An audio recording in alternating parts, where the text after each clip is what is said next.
Limiting the global temperature rise below 1.5 degrees Celsius is essential to avoid the worst impacts of climate change. Reducing greenhouse gases like carbon dioxide is important to achieve these aims.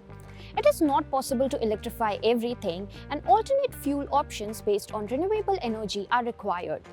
Hydrogen is an attractive candidate for carbon-free fuel as it can be produced in a variety of ways and has a lot of energy and industrial applications. Hydrogen combines with oxygen to produce water or water vapor as a byproduct when used, meaning that there are no greenhouse gas emissions as long as it's produced using renewable energy.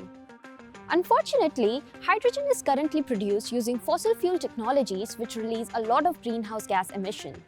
Renewable methods like electrolysis split water into hydrogen and oxygen using renewable electricity options such as wind and solar.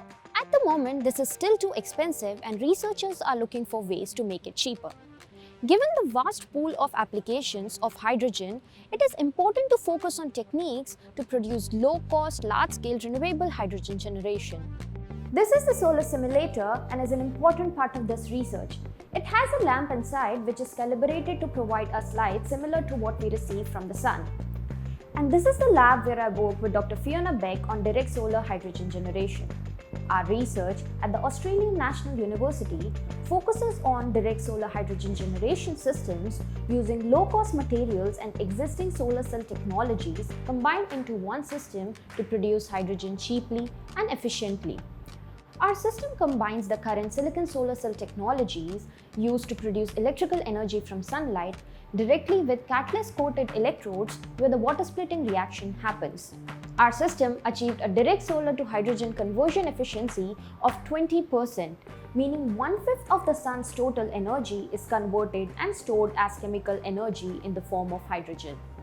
This system also achieved the US Department of Energy solar to hydrogen efficiency target for direct solar hydrogen generation systems to make them economically viable for large-scale hydrogen generation.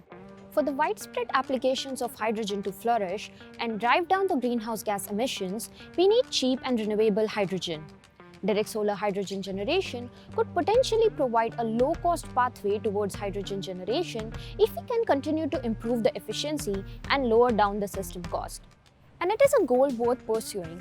If we can quickly scale up renewable hydrogen generation, it can provide 1/5 of the reduction needed to reach the net zero emissions by 2050 and keep the global temperature rise to below 1.5 degrees Celsius.